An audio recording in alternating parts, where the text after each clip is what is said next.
दोस्तों, क्या जमीन के 1200 मीटर नीचे एक नया ब्रह्मांड बनाने की तैयारी चल रही थी? क्या तमिलनाडु की पहाड़ियों में खोदी जा रही 2 किलोमीटर लंबी गहरी सुरंग के अंदर भारत कोई ऐसी अदृश्य ताकत विकसित कर रहा था जिससे चाइना और पाकिस्तान के रणनीतिक हलकों में खलबली मचने वाली थी? दोस्तों, जरा सोचिए, 1500 करोड़ रुपए का एक महा प्रोजेक्ट जिसके केंद्र में दुनिया का सबसे विशालकाय 50,000 टन का महाकाय चुंबक लगाया जाना था। एक ऐसा महा साइंस एक्सपेरिमेंट जो सन के गॉड पार्टिकल प्रोजेक्ट से भी कहीं आगे की चीज था। लेकिन फिर अचानक से रातों रात सुप्रीम कोर्ट में एक हलफनामा दाखिल होता है और भारत को विज्ञान और कूटनीति के क्षेत्र में दुनिया का सिरमौर बनाने वाले इस सबसे बड़े सीक्रेट प्रोजेक्ट का बेरहमी से मर्डर कर दिया जाता है। आखिर ऐसा क्यों हुआ? क्या ये व्हाट्सएप पर फैलाई गई किसी किलर पार्टिकल की खौफनाक अफवाह का नतीजा था, या फिर नंबी नारायण पार्ट 2 की तर्ज पर विदेशी एजेंसियों ने पर्यावरण को मोहरा बना करके भारत के एक और महत्वाकांक्षी सपने को दफन कर दिया? दोस्तों, जब भारत अपने ही देश में अदालतों के चक्कर काट रहा था, ठीक उसी वक्त चाइना ने कैसे हमारी दशकों की इस मेहनत और विजन को चुरा लिया। नमस्कार दोस्तों, मेरा नाम है मुकेश और आज हम उस दर्दनाक और खौफनाक इनसाइड स्टोरी को डिकोड करेंगे जिसे सुनकर के आप समझ जाएंगे कि 21वीं सदी की असली जंग सरहदों पर नहीं बल्कि परसेप्शन और डीप साइंस के पाताल के अंदर लड़ी जा रही है। हम बात कर रहे हैं इंडिया बेस्ड न्यूट्रिनो ऑब्जर्वेटरी यानी कि INO की। ये सिर्फ एक वेधशाला नहीं थी, ये भारत की रणनीतिक स्वायत्तता और टेक्नोलॉजिकली डोमिनेंस का सबसे बड़ा ट्रम्प कार्ड बनने वाली थी। इसे तमिलनाडु के थेनी जिले में बॉडी वेस्ट हिल्स की कठोर चट्टानों के नीचे बनाया जाना था। पूरा इलाका कटीले तारों और सख्त सुरक्षा घेरे के अंदर ले लिया जाने वाला था। इलाके के लोग आज भी डरे हुए हैं। उन्हें लगता है कि जमीन के पाताल में जब वैज्ञानिक अपना एक्सपेरिमेंट स्टार्ट करेंगे तो वहां कोई रेडियो एक्टिव रेडिएशन निकलेगा, कोई तबाही का हथियार बनेगा, या फिर ऐसा विनाशकारी भूकंप आएगा जो पूरे दक्षिण भारत को हिला करके रख देगा। लेकिन असलियत क्या है? असलियत ये है कि भारत हथियार नहीं बल्कि न्यूट्रिनो नाम के एक ऐसे रहस्यमय कण को डिकोड करने वाला था जो पूरे ब्रह्मांड की बनवावट का सबसे बड़ा राज है। अगर दोस्तों आप सोच रहे हैं कि एक छोटे से कण के लिए जमीन के 1 किलोमीटर नीचे 50,000 टन का चुंबक लगाने की क्या जरूरत थी, तो आपको विज्ञान और जियोपॉलिटिक्स का वो गठजोड़ समझना होगा जो आज अमेरिका, चाइना और यूरोप को रातों की नींद नहीं लेने दे रहा है। दोस्तों, आपको इस पूरी मिस्ट्री को समझने के लिए थोड़ा सा बेसिक फिजिक्स की दुनिया के अंदर उतरना होगा, लेकिन हम इसे बिल्कुल आम बोलचाल की भाषा में डिकोड करते हैं। दोस्तों, दुनिया की हर चीज, चाहे वो पहाड़ हो, पानी हो, इंसान हो या फिर आपका मोबाइल फोन, सब कुछ छोटे छोटे अणुओं से मिलकर के बना है। अणु परमाणु से मिलकर के बने होते हैं और परमाणु के अंदर इलेक्ट्रॉन, प्रोटॉन और न्यूट्रॉन्स होते हैं। ये वो विज्ञान है जो हमें स्कूलों में पढ़ाया जाता है, लेकिन आज दुनिया की मॉडर्न फिजिक्स इससे बहुत आगे निकल चुकी है। आज वैज्ञानिक उन मूल कणों की तलाश में हैं जिनसे खुद इलेक्ट्रॉन या प्रोटॉन बनते हैं। इसी कड़ी में एक नाम आता है और वो है न्यूट्रिनो का। दोस्तों, ये ब्रह्मांड का वो रहस्यमय कण है जिसका लगभग कोई द्रव्यमान यानी कि मास नहीं होता, इस पर कोई इलेक्ट्रिक चार्ज नहीं होता और ये किसी भी चीज से बिना टकराए आर पार निकल सकता है।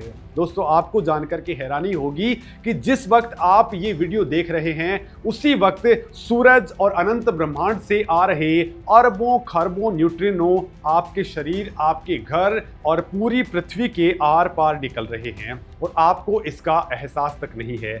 ये ब्रह्मांड के अंदर फोटोन के बाद में सबसे ज्यादा पाए जाने वाला कण है। तो दोस्तों, सवाल ये उठता है कि जो चीज दिखाई नहीं देती, जो किसी चीज से टकराती ही नहीं, जिसे रोका नहीं जा सकता, उसे भारत जमीन के पाताल में क्यों पकड़ना चाहता था? और दोस्तों, यहीं से शुरू होता है असली रणनीतिक खेल। भारत इस पूरे प्रोजेक्ट के जरिए सिर्फ ब्रह्मांड के रहस्य नहीं सुलझाना चाहता था, बल्कि वो ऐसी एडवांस टेक्नोलॉजी की चाबी अपने हाथ में लेना चाहता था जो भविष्य के अंदर सेना, अंतरिक्ष और ग्लोबल जासूसी का पूरा गेम पलट करके रख देती। लोगों में यह झूठ फैलाया गया कि भारत इस सुरंग में परमाणु बम या फिर कोई तबाही का हथियार बनाने जा रहा है। यह पूरी तरह से बकवास और अवैज्ञानिक था। दोस्तों, न्यूट्रिनो से कोई भी बम नहीं बनाया जा सकता है, क्योंकि यह किसी पदार्थ के साथ में रिएक्ट ही नहीं करता है। जब कोई चीज टकराएगी ही नहीं तो उससे विस्फोट कैसे होगा। लेकिन अगर इससे बम नहीं बन सकता है तो यह भारत के लिए इतना बड़ा गेम चेंजर कैसे था? तो दोस्तों, इसका जवाब छिपा हुआ है सबमरीन कम्युनिकेशन और न्यूक्लियर सर्विलांस के अंदर। आज की डेट के अंदर भारत के पास में आईएनएस अरिहंत और आईएनएस अरिघात जैसी खतरनाक न्यूक्लियर सबमरीन्स हैं, लेकिन जब ये पनडुब्बियां समंदर के अंदर सैकड़ों मीटर नीचे होती हैं तो इनसे संपर्क करना सबसे मुश्किल टास्क होता है, क्योंकि रेडियो तरंगे गहरे पानी को पार नहीं कर सकती हैं। मैसेज रिसीव करने के लिए पनडुब्बी को समंदर की सतह के करीब आना पड़ता है और ठीक उसी वक्त दुश्मन के सैटेलाइट्स और रडार इन्हें पकड़ सकते हैं। लेकिन दोस्तों, न्यूट्रिनो को पानी की कोई गहराई, कोई पहाड़, कोई शीशा नहीं रोक सकता है। भविष्य के अंदर न्यूट्रिनो बीम का इस्तेमाल करके भारत सीधे गहरे समुद्र के अंदर छिपी हुई अपनी सबमरीन्स को कमांड भेज सकता था। इसका मतलब यह है कि भारतीय नौसेना बिना सतह पर आए दुनिया के किसी भी महासागर से दुश्मन पर न्यूक्लियर स्ट्राइक कर सकती थी। दोस्तों, ये भारत की सेकंड स्ट्राइक कैपेबिलिटी को इतना ज्यादा अभेद्य बना देती कि चाइना की नौसेना भी कांप उठती। इतना ही नहीं, न्यूट्रिनो टेक्नोलॉजी का दूसरा सबसे बड़ा फायदा था दुश्मन के गुप्त परमाणु रिएक्टरों की जासूसी करना। दोस्तों, मान लीजिए चाइना या पाकिस्तान किसी पहाड़ के 2 किलोमीटर नीचे गहराई के अंदर कोई गुप्त परमाणु परीक्षण कर रहे हैं या हथियार बना रहे हैं। हमारे सैटेलाइट्स ऊपर से सिर्फ पहाड़ देख सकते हैं, अंदर की हलचल नहीं देख सकते, लेकिन हर न्यूक्लियर रिएक्टर और परमाणु विस्फोट से भारी मात्रा में एंटी न्यूट्रिनो निकलते हैं और इन्हें किसी भी दीवार या पहाड़ से ब्लॉक नहीं किया जा सकता है। दोस्तों, आईएनओ जैसी एडवांस न्यूट्रिनो वेधशाला दुनिया के किसी भी कोने में बन रहे इन एंटी न्यूट्रिनो को तुरंत ही डिटेक्ट कर सकती थी। भारत घर बैठे ये जान सकता था कि पाकिस्तान के किस पहाड़ के नीचे कितने मेगावाट का रिएक्टर चल रहा है। ये एक अल्टीमेट रणनीतिक सर्विलांस टूल था। इसके अलावा दोस्तों, न्यूट्रिनो टोमोग्राफी के जरिए पृथ्वी के गर्भ में छिपे खनिजों, तेल के कुओं या फिर अक्साई चीन और पीओके के अंदर बने दुश्मन के भूमिगत सैन्य बंकरों की सटीक 3D मैपिंग की जा सकती थी। जिस तरह से दोस्तों एक्सरे इंसान के शरीर के अंदर देख लेता है, न्यूट्रिनो बीम पूरी पृथ्वी के अंदर देख सकती है। अब दोस्तों, आपके मन में सवाल जरूर उठ रहा होगा कि अगर ये प्रोजेक्ट इतना ही शानदार था तो इसे जमीन के इतने नीचे क्यों बनाया जा रहा था और तमिलनाडु को ही इसके लिए क्यों चुना गया? तो दोस्तों, न्यूट्रिनो को पकड़ना दुनिया का सबसे मुश्किल टास्क है, क्योंकि ब्रह्मांड से लगातार कॉस्मिक किरणें पृथ्वी पर गिरती रहती हैं। अगर आप जमीन के ऊपर डिटेक्टर लगाएंगे तो कॉस्मिक किरणों का इतना ज्यादा शोर होगा कि न्यूट्रिनो की पहचान ही नहीं हो पाएगी। इस बैकग्राउंड शोर से बचने का एकमात्र तरीका डिटेक्टर को जमीन के बहुत नीचे ले जाना है, ताकि चट्टानें बाकी सभी किरणों को सोख लें और सिर्फ न्यूट्रिनो ही डिटेक्टर तक पहुंच पाए। तमिलनाडु के बॉडी वेस्ट हिल्स की चोटी के नीचे 1200 मीटर नीचे मोटी ठोस चट्टान की परतें थी। पश्चिमी घाट की ये चार्नोकाइट चट्टानें दुनिया की सबसे मजबूत और स्थिर चट्टानों में से एक हैं। हिमालय के विपरीत दक्षिण भारत का ये इलाका भूकंपीय दृष्टि से बेहद सुरक्षित है। पहाड़ की ढलान ऐसी है कि सीधे गड्ढे खोदने के बजाय 2 किलोमीटर लंबी क्षैतिज सुरंग बनाकर के आसानी से मुख्य प्रयोगशाला तक पहुंचा जा सकता था। दोस्तों, इस प्रयोगशाला के अंदर 132 मीटर लंबी, 26 मीटर चौड़ी और 20 मीटर ऊंची एक विशालकाय गुफा बनाई जानी थी, जिसमें 50,000 टन लोहे का आयरन कैलोरीमीटर डिटेक्टर लगना था।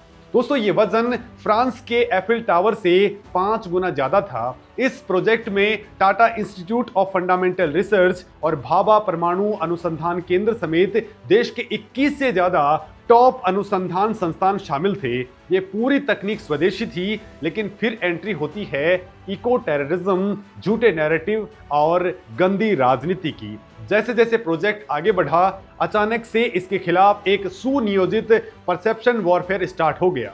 एमके स्टालिन के नेतृत्व वाली तमिलनाडु सरकार और कई पर्यावरणविदों ने इसे पारिस्थितिकी तंत्र के लिए खतरा बताकर के सुप्रीम कोर्ट में हलफनामा दायर कर दिया। दोस्तों तर्क दिया गया कि वेस्टर्न घाट दुनिया के सबसे संवेदनशील बायोडायवर्सिटी हॉटस्पॉट्स में से एक हैं। ये इलाका पेरियार टाइगर रिजर्व और मथिकेटन शोला नेशनल पार्क के करीब है। और दोस्तों कहा गया कि सुरंग खोदने के लिए होने वाली भारी विस्फोटों से हाथियों और बाघों का जीवन खतरे में पड़ जाएगा। अंडरग्राउंड जल स्रोत सूख जाएंगे और खेती बर्बाद हो जाएगी। पर्यावरण की चिंताएं अपनी जगह जायज हो सकती हैं, लेकिन दोस्तों इस प्रोजेक्ट को रुकवाने के लिए जिस तरह का झूठ और डर फैलाया गया, वो किसी भयानक साजिश की तरफ इशारा करता है। व्हाट्सएप और लोकल मीडिया के जरिए स्थानीय लोगों के अंदर ये अफवाह फैलाई गई कि न्यूट्रिनो का मतलब न्यूक्लियर होता है। लोगों को डराया गया कि भारत सरकार वहां चोरी छिपे न्यूक्लियर कचरा डंप करने वाली है, जिससे हानिकारक रेडिएशन फैलेगा और बच्चे अपाहिज हो जाएंगे। जबकि न्यूट्रिनो और न्यूक्लियर के अंदर जमीन और आसमान का फर्क होता है। न्यूट्रिनो पूरी तरह से प्राकृतिक और हानि रहित कण है। अफवाहों का बाजार यही नहीं रुका। कहा गया कि पहाड़ के अंदर इस प्रयोग से विनाशकारी भूकंप आएंगे और इडुक्की डैम टूट जाएगा। ये पूरी तरह से अवैज्ञानिक और भ्रामक प्रचार था। कुछ विश्लेषक इसे भारत के खिलाफ एक बहुत बड़ी विदेशी साजिश का हिस्सा मानते हैं। दोस्तों आपको शायद याद ही होगा कि साल 2012 के अंदर तत्कालीन भारत के प्रधानमंत्री मनमोहन सिंह ने खुद एक बात सार्वजनिक तौर पर कबूली थी कि तमिलनाडु के अंदर कुडनकुलम परमाणु संयंत्र का विरोध करने वाले कुछ एनजीओज को अमेरिका और कुछ स्कैंडिनेवियाई देशों से फंडिंग मिल रही है। ये एक जाना माना पैटर्न है। जब भी भारत ऊर्जा, मौलिक विज्ञान या फिर रक्षा तकनीक के अंदर आत्मनिर्भर होने की दिशा में कोई बड़ा कदम उठाता है, तो अचानक से पर्यावरण और मानवाधिकार के नाम पर काम करने वाले विदेशी फंडेड एनजीओज सक्रिय हो जाते हैं। उन्हें स्थानीय नेताओं और भोले भाले किसानों का समर्थन मिल जाता है। आईएनओ के मामले में भी यही कुछ हुआ। भारत की सामरिक तरक्की को एक झूठे और मनगढ़ंत नैरेटिव के जरिए पूरी तरह से लकवाग्रस्त कर दिया गया। और दोस्तों इस देरी का फायदा किसने उठाया? हमारे सबसे बड़े दुश्मन चाइना ने। जब आईएनओ की परिकल्पना की जा रही थी, तब भारत इस क्षेत्र के अंदर पूरी दुनिया में सबसे आगे था। 1960 के दशक के अंदर भारत ने कोलार गोल्ड फील्ड्स की खदानों के अंदर दुनिया में पहली बार वायुमंडलीय न्यूट्रिनो की खोज की थी। लेकिन 90 के दशक में खदानें बंद होने के बाद में हम पिछड़ गए। आईएनओ हमें वापस विश्व गुरु बनाने वाला था, लेकिन जब भारत अपने ही देश में अदालतों के चक्कर काट रहा था, जब हमारे वैज्ञानिक अपने ही लोगों को समझा रहे थे कि ये कोई परमाणु बम नहीं है, ठीक उसी वक्त चाइना ने तियांगेंग के अंदर अंडरग्राउंड न्यूट्रिनो ऑब्जर्वेटरी यानी कि जूनो प्रोजेक्ट के ऊपर तेजी से काम करना स्टार्ट कर दिया था। दोस्तों अमेरिका ने ड्यूने प्रोजेक्ट और जापान ने हाइपर कामियोकांडे प्रोजेक्ट को रफ्तार दे दी। आज चाइना इस तकनीक में हमसे बहुत आगे निकल चुका है। न्यूट्रिनो के द्रव्यमान से जुड़ी जो चीजें और जो पेटेंट भारत के नाम होने चाहिए थे, वो अब चाइना और अमेरिका के हिस्से में जाएंगे। ये भारत के लिए सिर्फ 1500 करोड़ रुपए का नुकसान नहीं है, बल्कि यह एक पूरे दशक की रणनीतिक हार है। हमारे जो युवा वैज्ञानिक इस प्रोजेक्ट के जरिए देश में ही रह करके नोबेल प्राइज जीतने का सपना देख रहे थे, वो आज हताश होकर के यूरोप और या फिर अमेरिका की लैब्स के अंदर नौकरी करने को मजबूर हो गए हैं। ब्रेन ड्रेन का इससे दर्दनाक उदाहरण और क्या हो सकता है? दोस्तों ये कहानी सिर्फ एक साइंटिफिक प्रोजेक्ट के फेल होने की नहीं है, ये इस बात का सबूत है कि कैसे सही कम्युनिकेशन की कमी और विदेशी एजेंडे हमारे नेशनल इंटरेस्ट की धज्जियां उड़ा सकते हैं। लेकिन क्या अब सब कुछ खत्म हो गया? क्या मोदी सरकार हाथ पर हाथ धरे बैठी रहेगी? तो ऐसा भी बिल्कुल नहीं है। भारत के पास में अभी भी इस गेम को पलटने का पूरा मौका है। तमिलनाडु सरकार के हलफनामे के बाद में बॉडी वेस्ट हिल्स के अंदर इस प्रोजेक्ट को फिर से शुरू करना लगभग असंभव सा लग रहा है, लेकिन केंद्र सरकार और विज्ञान मंत्रालयों के पास में कुछ बेहद आक्रामक रणनीतिक विकल्प मौजूद हैं जिन पर अंदर खाने मंथन चल रहा है। दोस्तों, सबसे पहला विकल्प है प्रोजेक्ट का तुरंत रीलोकेशन करना। अगर तमिलनाडु के अंदर राजनीति आड़े आ रही है तो इस पूरे प्रोजेक्ट को आंध्र प्रदेश, कर्नाटक के डेक्कन प्लेट्यू या फिर मध्य भारत की विंध्य और सतपुड़ा की पहाड़ियों में शिफ्ट किया जा सकता है। वहां भी मजबूत और स्थिर चट्टानें मौजूद हैं। नई जगह खोजने और जियोलॉजिकल सर्वे करने में भले ही 3 से 5 साल का समय लग जाए, लेकिन इतने अहम सामरिक प्रोजेक्ट को मरने के लिए नहीं छोड़ा जा सकता है। अब दोस्तों, दूसरा और सबसे महत्वपूर्ण कदम जो मोदी सरकार उठा सकती है वो ये है इस प्रोजेक्ट को राष्ट्रीय सामरिक महत्व यानी कि project of national strategic importance का दर्जा दे देना। अभी तक इसे सिर्फ एक बेसिक साइंस का प्रयोग माना जा रहा था, जिससे पर्यावरण मंत्रालय से क्लियरेंस लेने के अंदर पसीने छूट गए। अगर इसे सीधे तौर पर राष्ट्रीय सुरक्षा, नौसेना के कम्युनिकेशन और इसरो के डीप स्पेस मिशन के साथ में जोड़ दिया जाए तो इसके लिए अप्रूवल प्रोसेस को फास्ट ट्रैक किया जा सकता है। इसके बाद में कोई भी राज्य सरकार या स्थानीय राजनीति इसे आसानी से डिरेल नहीं कर पाएगी। अब दोस्तों, तीसरा जो पहलू है वो है परसेप्शन मैनेजमेंट और स्ट्रेटेजिक कम्युनिकेशन। दोस्तों, सरकार को ये बात समझनी होगी कि आज के दौर में सिर्फ लैब के अंदर बैठ कर के रिसर्च करना काफी नहीं है। उस रिसर्च के फायदे आम जनता तक उनकी ही भाषा में पहुंचाना सबसे बड़ी जरूरत है। नई जगह पर प्रोजेक्ट शुरू करने से पहले एक मैसिव मीडिया कैंपेन चलाया जाना चाहिए। स्थानीय लोगों को विश्वास में लेना होगा कि इससे उन्हें रोजगार मिलेगा, इससे कोई रेडिएशन नहीं फैलेगा और ये देश की सुरक्षा के लिए कितना ज्यादा जरूरी है। झूठी खबरों को काउंटर करने के लिए एक डेडिकेटेड टास्क फोर्स बनानी होगी। इसके साथ ही इसरो के भविष्य के मिशंस के लिए भी INO का डेटा सोने की खान साबित हो सकता है। इसरो का आदित्य L1 मिशन सूरज की बाहरी परतों का अध्ययन कर रहा है, लेकिन सूरज के बिल्कुल केंद्र में क्या चल रहा है, वहां पर परमाणु संलयन कैसे हो रहा है, ये सिर्फ सूर्य से निकलने वाले सोलर न्यूट्रिनो से ही पता लगाया जा सकता है। सूरज के केंद्र से न्यूट्रिनो को पृथ्वी तक आने में मात्र 8 मिनट का टाइम लगता है। अगर भारत के पास में न्यूट्रिनो डिटेक्टर होता तो हम सोलार फ्लेयर्स और अंतरिक्ष के मौसम की पहले से ही सटीक भविष्यवाणी कर सकते थे, जिससे दोस्तों अंतरिक्ष तूफानों के दौरान हमारे महंगे सैटेलाइट्स को जलने से बचाया जा सकता है। इसके अलावा जब अंतरिक्ष में कोई तारा मरता है या सुपरनोवा विस्फोट होता है तो प्रकाश से भी पहले उस तारे से न्यूट्रिनो निकलते हैं। INO जैसा डिटेक्टर इस विस्फोट से निकले न्यूट्रिनो को प्रकाश के पृथ्वी तक पहुंचने से पहले ही पकड़ लेगा। इससे इसरो को एडवांस वार्निंग मिल जाएगी। साथ ही दोस्तों, INO में इस्तेमाल होने वाले 50,000 टन के डिटेक्टर के अंदर हजारों अत्यधिक संवेदनशील सेंसर और रेडिएशन हार्ड इलेक्ट्रॉनिक्स लगने थे। इसका पूरा निर्माण भारत में होना था। यही तकनीक आगे चलकर चंद्रयान, मंगलयान या गगनयान के पेलोड्स को और ज्यादा पावरफुल बनाने में काम आती। आज दुनिया की महाशक्तियां न्यूट्रिनो टेक्नोलॉजी के ऊपर अरबों डॉलर पानी की तरह बहा रही हैं। अमेरिका की डार्पा और चाइना की PLA पहले से ही न्यूट्रिनो के सामरिक इस्तेमाल जैसे न्यूट्रिनो रडार और सबमरीन कम्युनिकेशन के ऊपर रिसर्च कर रहे हैं। दोस्तों, 21वीं सदी में जिस देश ने तकनीक को काबू में कर लिया, दुनिया उसके कदमों में होगी। ये बात भारत के रणनीतिकारों को बहुत अच्छे से समझ में आ चुकी है। भारत कभी भी तकनीक का आयातक बनकर के सुपर पावर नहीं बन सकता है। हमें बेसिक साइंस और फंडामेंटल रिसर्च के अंदर दुनिया का नेतृत्व करना ही होगा। जिस देश ने दुनिया को जीरो दिया, जिस देश ने दुनिया को पहली बार न्यूट्रिनो का दर्शन करवाया, उस देश का एक झूठी अफवाह और राजनीतिक साजिश के कारण पीछे रह जाना हर भारतीय के लिए चिंता का विषय होना चाहिए। दोस्तों, आधुनिक ज्ञान के पैमाने पर भले ही वेस्टर्न कंट्रीज आज खुद को सबसे आगे मानते हों, लेकिन भारत का इतिहास गवाह है कि हमने हमेशा असंभव को संभव किया है। महर्षि कर्णाद ने जॉन डेल्टन से हजारों साल पहले परमाणु और पदार्थ के मूल कणों का सिद्धांत दे दिया था। सुश्रुत ने सदियों पहले प्लास्टिक सर्जरी की नींव रख दी थी। आज फिर से समय आ गया है कि भारत अपने उसी वैज्ञानिक तेज को वापस हासिल करे। आईएनओ प्रोजेक्ट का रुकना भले ही एक झटका है, लेकिन ये अंत नहीं है।